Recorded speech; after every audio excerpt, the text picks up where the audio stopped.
What's up there, tribe? Welcome to Pages of Ascension. Welcome back if you've been kicking it with me for a minute. So this is going to be a reading. This is going to be another edition of Roll the Dice. Oh my god, I can tell it's been a long day. So yes, that said, I don't know who this reading is for or what it's about. I'm just going to pull some cards, talk about what I see. And then about halfway through, usually about 5 minutes, I will pull a tarot dice to get some more information about who this message may be directed towards. That said, I will call out signs and timing as I see them. And I will... Okay, that's way too many cards. Like, are you serious right now? That's like 5. Ugh. Okay.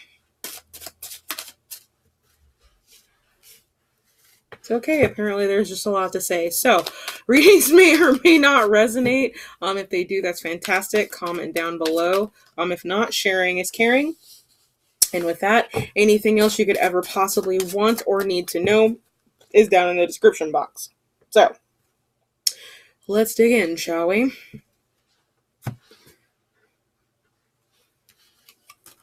So we've got Palace of Cups. So that is a location near water. And the Two of Cups. Magician. I'm so sorry about the glare, y'all. Like, this is basically a dollar store setup. And then we've got the 10 of Cups. Okay, so this is looking like a pretty freaking fantastic reading, if I say so myself. Then we've got the Wheel of Fortune. And we've got the High Priestess. Okay, next, this huge group of cards. We've got the Nine of Coins. Is my sitting pretty? Temperance. 7 of Coins. Laying in wait. And then the Page of Cups. All right, last card is the Two of Wands. So there is definitely a decision that needs to be made. And this is regarding a decision in love, specifically related to love and family. Okay, so again, like I said, this is about a location that is near water.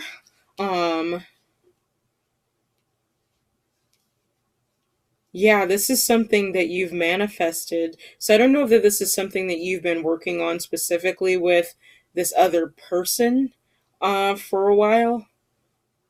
But you have manifested this 10 of Cups scenario, this ultimate happiness, okay, that you want. And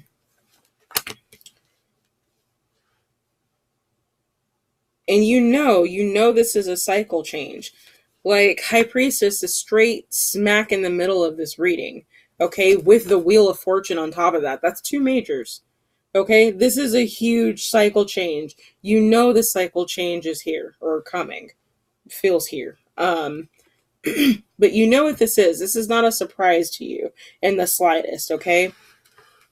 I'm not even necessarily seeing that there's a particular issue here. So with that being said, like, why are you watching tarot if this is your situation, okay? So then we've got with the 9 of Coins and Temperance. Okay, so you need to be careful about overspending right now, specifically if there are younger water signs involved. You need to hold on to your money. Very specifically, you need to hold on to your money because there's a choice coming that you're going to have to make regarding love, and it's going to require money in some aspect of the form. So I take this as like possibly needing to move very, very quickly and needing the money to be able to move, because people like to say, oh, just go move. That shit's expensive, okay? So if you even have an inkling, which I feel like you do with this High Priestess, but if you even have an inkling that this is coming, that you're gonna have to move, that you're gonna be moving towards the person that you love, that you care about, okay? If you guys are moving in house together, you're gonna need money for that. You know, there's going to be some decisions that need to be made, And for whatever reason, it's going to involve needing money. Maybe their place is a little smaller, so you're going to have to put some of your stuff in storage till you can go through and sort it out, which there's something to be said about purging your stuff. It's wonderful, especially the things that have excess energy that don't benefit your growth. Definitely chuck that stuff, okay? Excuse me, back to the reading. So, but yeah, you definitely manifested this situation. So, on the deck, I've got water. Generally speaking, we have a feminine Cancer sign, someone who's a very mercurial or very, they've got heavy Mercury placements of some sort, Piscean energy, masculine Piscean energy. We have Jupiter running the show again with the Wheel of Fortune and the Moon. So maybe some type of conjunction, or I want to say conjunction, but I don't think that's the right word. Somehow the Jupiter and the Moon are connecting in your chart, and that's potentially how you'll know that this has to do with you. I've also got feminine, what is that? Virgo energy, Sagittarian energy, Saturn, water. So Saturn placements might be in water. And then we've also got Aries and more masculine energy. So it's actually fairly balanced for masculine and feminine energy. Um, so that's good. That's actually good, especially since we got the high priestess like running the show here. So coins. So this could have to do in some way, shape, or form with an earth sign. So the earth signs that we had are Virgo. That is, oh, Virgo and Taurus. Excuse me. I don't think I mentioned Taurus beforehand. So lots of talking. Cards have got lots of talking. So yeah, I really feel like this is moving in together. This is moving in with someone that you're in love with, that you really care about. You're ready to begin a family with this person. This might be something that the two of you have talked about. And it's something that you manifested, so congratulations. If this is something specifically that you've been working on to manifest in your life, I feel very confident that this is what's coming in this situation, at least what I see on my table here. Okay, this is a new cycle, giving the wheel and the high priestess. So we know you need to hold on to your money. We know you manifested this. I feel very confident in what this is. So really the only thing that I need to clarify is this Two of Wands. So let's find out a little bit more about the choice that you have.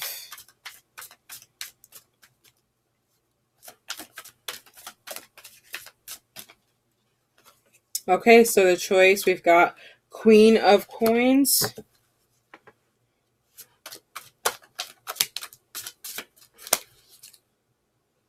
Page of Swords. Okay, so let's go bottom of the deck too. Ace of Cups. Okay, so that's interesting. You could be choosing between a Queen of Coins character, so an earth sign, who's very, very feminine, very mothering, very nurturing. Okay, and also a younger air sign. Okay, and we've got water heavily, and this is falling under, like I said, the Two of Wands, which is the card. It represents masculine energy and Aries energy on top of that. So, this is a choice potentially between two people. Um, yeah, what's going to give you a happier home situation? Is it going to be this Queen of Coins person, or is it going to be this Page of Swords? So that's kind of where I'm going to have to stop on that, because anymore is just getting way too specific. So let's find out.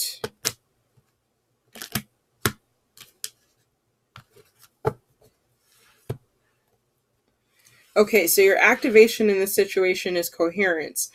It says the frequency of coherence supports our ability to harmonize the frequency of the heart with the frequency of the mind for an optimal ability to create the reality that we desire. Okay, this is going right back to that magician card. This is what you want to manifest. Okay, where you apply your energy is where there will be growth. That is effectively, in a nutshell, what this card talks about. Where you put your energy is where you will find growth. Okay, so where you are at on or I should say what your soul is trying to tell you about the situation is failure. That is so not the card I thought that was going to come out. It says, I understand that a mistake is only an opportunity to learn. So, oh, I'm hearing hesitation to make a decision, hesitation to listen to your intuition and let your intuition guide because you're afraid you're going to make a mistake. Okay? Especially, and I'm getting this now, if this has to do with raising children, like you've got children or you're stepping into a relationship where you would be the step parent and raising children is, comes as part of the package, specifically a water sign and an air sign child, like, I'm of the opinion, and of course I can say I'm saying this, as someone who does not have children, but having been a child at one point in my life, I think that yes, it is possible to completely just jack up your kids, but at the same time, like, it's necessary to fuck them up a little bit. Like, and I'm not talking physically or anything. It's like, let your kids see that, sometimes things don't go your way. Let them see that, yeah, sometimes you may not meet your goals. Let them see you, like, pick yourself up and keep fighting. It, teaches them perseverance. So it's like, you can screw your kid up a lot, which is really bad, but you can also not screw them up at all, which is also really, really bad. You have to screw them up just right. It's a Goldilocks moment, okay? Again, don't have kids. Okay, but this is at least how I would approach parenting, is to be a person, be real. Okay? If you set a precedent that, everything is cookies and rainbows and puppies and not sometimes extremely shitty, making you want to throw yourself into a wall, then that's not setting them up for, realism, which is sometimes things in life suck. Sometimes you fail, but really the only failing is when you don't pick yourself back up and try again. Okay, so don't be afraid of this. Don't be afraid to tell them, hey, I screwed up on this, my bad. Okay, so that was random, as these readings usually are. If this situation resonated with you and you want to dig a little bit more into your situation, you can always email me about personal readings. I'm also on Instant Go and Patreon now. That is all I've got for y'all. Thank you so much for kicking it with me if you made it this far, and I will see you next time.